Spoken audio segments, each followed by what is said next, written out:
जो संविधान को नहीं मानती, जो संविधान की अवहेलना करते, उनको तोड़ेंगे नहीं, तब तक छोड़ेंगे नहीं। जय जोहार, जय भीम, जय संविधान। और यहाँ उपस्थित हुए तमाम वर्ग के लोग, जिनका जो भी उद्बोधन है, उनको उद्बोधन से मेरा नमस्कार। ये जो आज बिल प्रदेश कैटेगरी में आदिवासी भील राजा उदय खराड़ी की धरती पर, ये भीलों की नगरी पर जो कार्यक्रम आयोजित हो रहा है, उस कार्यक्रम में पधारे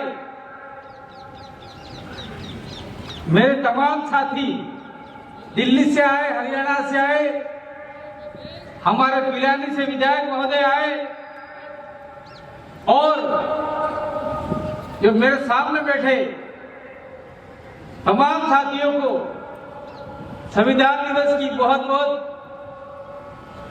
बधाई, जोहार, धन्यवाद। साथियों, यहां लगभग सारी बातें हो चुकी है, लेकिन मैं यहां मोटा मोटी तौर पर 5 मिनट के समय में अपनी बात को पूरी करना चाहूंगा, क्योंकि और वक्त आ चुके हैं और रास्ते में कुछ चल रहे हैं और आने वाले हैं। मैं ये जो पर्चा है, उस पर्चे के अंदर 2 नंबर का बिंदु है, संविधान की 5वीं और 6ठी अनुसूची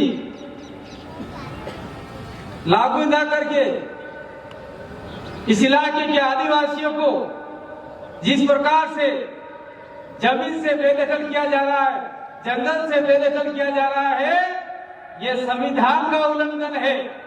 हम लोग संविधान बना रहे हैं, संविधान दिवस मना रहे हैं, किस लिए बना रहे हैं कि आज ही के दिन संविधान का मसौदा तैयार करके बाबा साहब ने डॉक्टर राजेंद्र प्रसाद को दिया था, और उस संविधान के अंदर ये 5वीं अनुसूची की पैरवी करने वाले हमारे आदिवासियों के मसीहा कहो तो भी, और संविधान निर्माता के सदस्य कहो तो भी, और 5वीं अनुसूची के जनक कहो तो भी, जयपाल सिंह मुंडा जी ने संविधान में रखवाया था 5वीं अनुसूची को। उसको आज की तारीख में नजरअंदाज किया जा रहा है। मैं साथ साथ में कहना चाहता हूं, मैं इस इलाके के जो मुद्दे हैं उसको फोकस करना चाहूंगा। इस इलाके में चाहे दलित हो, चाहे आदिवासी हो, चाहे माइनॉरिटी हो, चाहे शोषित वंचित, चाहे जनरल समाज का आदमी हो, उसके साथ में संवैधानिक प्रक्रिया लागू नहीं करके दूसरी प्रक्रिया लागू हो रही है, और जो उसको न्याय नहीं मिल पा रहा है। मैं कहना चाह रहा हूं कि सालवी जी, सुसंपत बागड़ी जी, रेखपाल जी, जो भी इस कार्यक्रम के आयोजन करता है, मैं आया था गए साल, नहीं उससे पहले साल आया था, कोर्ट चलाया है, वहां पर बाबा साहब की मूर्ति लगी हुई है। उस मूर्ति के सामने हमने एक बड़ा सा टावर लगाया है, एक लोहे का बम्बू लगाया है। वो बम्बू इसलिए लगाया है कि उस बम्बू के ऊपर हम लोग बाबा साहब का झंडा फहरा सके। लेकिन यहाँ का कलेक्टर, यहाँ की सरकार, मैं कहना चाहता हूँ लोगों से, तुम्हारे बाप की जमीन नहीं है, ये आदिवासियों की जमीन है, ये यहाँ के लोगों की जमीन है, कुछ जो झंडा हम फहरा के छोड़ेंगे। मैं कहना चाहता हूँ लोगों से, अगर नहीं मानते हैं तो आदिवासी लोग संवैधानिक और लोकतांत्रिक तरीके से अपने घर में तीर कमान लेके आए, हल है धन लेके आए, दलित समुदाय के घर में जो भी चीजें वो लेके आए, ओबीसी लेके आए, माइनॉरिटी लेके आए। सरकार को बता दे कि भीमराव जी का, अम्बेडकर का जो मूर्ति लगाया है, वह हम झंडा रोहण करके रहेंगे, और हमें निश्चित करना चाहिए। सरकार को इस बात की सूचना, यहाँ IB/CID और पुलिस प्रशासन आया है, आज ही दे दे। हम आने वाले समय में वहां झंडा जरूर लगाएंगे। और दूसरी बात मैं कहना चाहता हूं, ये हमारे बीच में अमित खराड़ी बैठे हुए, उन्होंने यहाँ पर वीर वाला कालीबाई क्लास भील बालिका का बोर्ड गढ़ा था। किस लिए गढ़ा था? इस इलाके की आदिवासी क्षेत्र की शिक्षा की देवी कहलाती है वो, जिसने एजुकेशन के लिए अपने प्राणों की त्याग दिया, अपने जान की बाजी लगा दी अपने गुरु के लिए। उस शिक्षा की देवी का पता लगाया था। आने वाले समय में हम लोग वहां पर कालीबाई क्लास का स्टेचू लगाना चाहते थे, वो भी संवैधानिक लोकतांत्रिक तरीके से, जो कुछ लोगों ने उखाड़ दिया। मैं कहना चाहता अमित खराड़ी को वो वापस ढूंढने लगाए, और सरकार को, उदयपुर के प्रशासन को कहना चाहता हूँ कि आपको रखवाली करने का, वहां पर आपको रखवाली करनी होगी, और वहां पे हम लोग कालीबाई क्लास का पे स्टेचू लगाएंगे।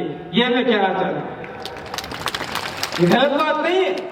मैं बैठा हुआ था, जयपाल सिंह मुंडा जब संविधान सभा में नहीं थे, उन्होंने बार बार कहा था हमको जनजाति शब्द नहीं चाहिए। क्या होता है जनजाति शब्द? जन मनी लोग, जाति मनी जाति, लोगों की जातियां क्या हम लोग? उन्होंने कहा था हम लोगों को आदिवासी कहा जाए, और तब संविधान सभा में मात्र 5 आदिवासी थे, और सबसे बड़े लिखे जयपाल सिंह मुंडा थे, और उन्होंने इस बात को दबंगदाई से रखा था। और जिस दिन जयपाल सिंह मुंडा नहीं आए थे, उस दिन सभा में प्रस्ताव पारित कर दिया कि यार जयपाल सिंह मुंडा नहीं आए हैं तो आप लोग इनको आदिवासी की जगह जनजाति कह दो। और आज लोग हम लोग जनजाति जनजाति कह रहे हैं। जनजाति का कोई मीनिंग नहीं होता। ट्राइबल शब्द का मीनिंग होता है, आदिवासी का मीनिंग होता है, कबीलाई शब्द का मीनिंग होता है, गण शब्द का मीनिंग होता है। और मैं कहना चाहता हूँ साथ साथ में, यहाँ पर कुंभलगढ़ के कुछ साथी आए थे, वो मुझे एक चिट्ठी पकड़ा के कहे, मैं बोलना नहीं चाहता हूँ, लेकिन कह देना चाहता हूँ, इस चिट्ठी के अंदर उन्होंने कलेक्टर को, यहाँ के एसपी को बार बार ज्ञापन देके कहा है कि कुछ विशेष वर्ग के लोग भील समुदाय को प्रताड़ित कर रहे हैं, मारने की धमकी दे रहे हैं। प्रशासन ने कोई एक्शन नहीं लिया। अगर मान लो वहां पे कुछ अनहोनी घटना घट गई तो उसका जिम्मेदार उदयपुर का प्रशासन होगा, और तब हम लोग मध्य प्रदेश का पूरा कार्रवाई लेके उदयपुर कलेक्टर का घेराव करेंगे। तब आपका लॉयर का आंकड़ा जो आप सुन लीजिए। कहने की बहुत सारी बातें मैं और कहना चाहता हूं। साथ साथ में यहाँ पर बाबा साहब अम्बेडकर का झंडा लगा हुआ है, साथ साथ में एक झंडा लगा हुआ है जय भील प्रदेश। हम जब तक हमारी 5वीं अनुसूची को संपूर्ण रूप से लागू नहीं करते, मानते नहीं, तब तक जय भील प्रदेश का नारा गूंजता रहेगा।